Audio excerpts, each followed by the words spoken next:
Accident പറ്റി, അസുഖത്തിലായിരുന്നു. Medical കോളേജിലായിരുന്നു. Medical college എന്നെ തിരിച്ചു വിട്ടു.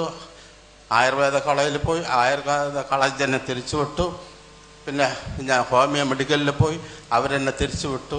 എൻ്റെ ഇപ്പോഴത്തെ ഇരിക്കുന്ന ശരീരമല്ല, ഇതിൻ്റെ ഒരിരട്ടി കൂടുതൽ വലുതായിരുന്നു. കാരണം അത്രത്തോളം നീര് കൊണ്ട് കയറി എല്ലാവരും തിരിച്ചു വിട്ടു. എനിക്ക് ഉറക്കമില്ല, ഭക്ഷണമില്ല, ഒന്നും കഴിക്കാൻ പറ്റത്തില്ല. കാരണം ശരീരം മുഴുവൻ നീരാ.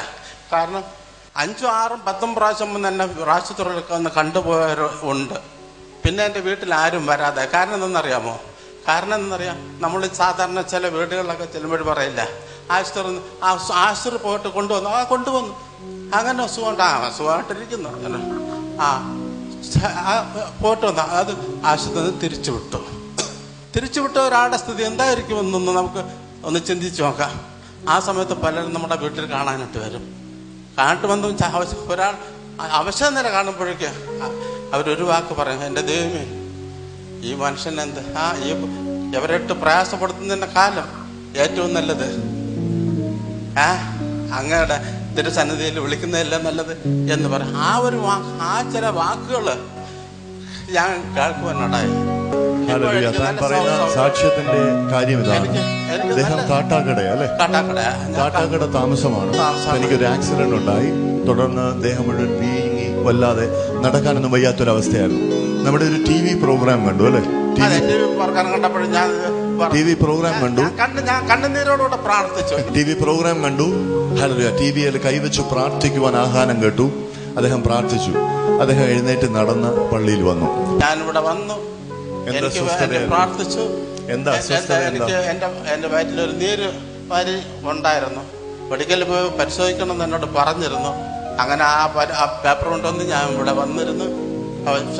തിങ്കളാഴ്ച പോകുന്നു. ഞായറാഴ്ചത്തെ പ്രാർത്ഥിക്കൊണ്ട് പ്രാർത്ഥിച്ചു. ആ പേപ്പറിൻ്റെ വെച്ചുകൊണ്ട് പക്ഷെ നമുക്ക് ഒരു ആളെ ഏർപ്പാട് ചെയ്ത് ഇങ്ങനെ ഒന്ന് നോക്കണമെന്ന് പറഞ്ഞു. Praise God. തുടർന്ന് ഇപ്പോൾ അദ്ദേഹം പറയുന്നത് ഡോക്ടർ സന്തോഷമുള്ള ഒരു ദിവസം അല്ലെ, തൻ്റെ വയറ്റിനകത്ത് ഭയങ്കര നീര് വന്ന് വീർത്ത് ഇവിടെ വന്നു. പിറ്റേന്ന് മെഡിക്കൽ കോളേജിൽ പോകണം, ടെസ്റ്റുകൾ നടത്തണം, പ്രശ്നമാണെന്നൊക്കെ പറഞ്ഞു. ഡോക്ടർ സന്തോഷ് പേപ്പേഴ്സ് പരിശോധിച്ചു. ഞങ്ങൾ 3 പേരും ഇവിടെ നിന്ന് പ്രാർത്ഥിച്ചു. പ്രാർത്ഥനയ്ക്ക് 3 ആളും കൂടെ കൈവറുത്ത് വിളിച്ചു. എന്നെ ചോദിച്ച ആൾ എൻ്റെ വയറ്റത്ത് കൈവച്ച് പാസ്റ്ററിന്റെ കൈ പിടിച്ചു. ഡോക്ടർ സന്തോഷ് പ്രാർത്ഥിച്ചു. ആ കൈവച്ച സമയത്ത് എനിക്ക് ഒരല്പസമയം എനിക്ക് ഓർമ്മയില്ലായിരുന്നു. ആ സമയത്ത് എന്തോ എൻ്റെ വയറ്റിൽ നിന്ന് എന്തോ നഷ്ടപ്പെട്ടമാതിരി എനിക്ക് തോന്നി. ആ കൈവച്ച കൈ ഇന്നും എൻ്റെ വയറ്റിലിരിക്കുന്നതായിട്ട് ആണ് എനിക്ക് അനുഭവപ്പെടുന്നത്. ഇന്ന് എനിക്ക് അസുഖമില്ല. മെഡിക്കലിൽ പോയി പരിശോധനകളെല്ലാം നടത്തി, ബ്ലഡ് ടെസ്റ്റ് ചെയ്ത്, യൂറിൻ ടെസ്റ്റ് ചെയ്ത്, ബ്ലഡ് ടെസ്റ്റ് ECG എടുത്തു, അൾട്രാസൗണ്ട് സ്കാൻ ചെയ്തു, തൈറോയിഡ് എല്ലാ ടെസ്റ്റുകളും നടത്തി, എല്ലാ പരിശോധനകളും ചെയ്ത്. ഇപ്പോൾ അതിൻ്റെ റിസൾട്ട് വന്നത് എനിക്ക് ഒരു അസുഖമില്ല എന്നുള്ളതാണ്. എനിക്ക് റിസൾട്ട് വന്നത്. പ്രാർത്ഥിക്കുമ്പോൾ തന്നെ അദ്ദേഹത്തിന്റെ വയറ്റിൽ നിന്ന് എന്തോ വിട്ടുപോയതുപോലെ തോന്നി. നീര് കുറഞ്ഞു. ടെസ്റ്റുകളെല്ലാം എടുത്തു. തനിക്ക് ഒരു കുഴപ്പവുമില്ല. Praise God.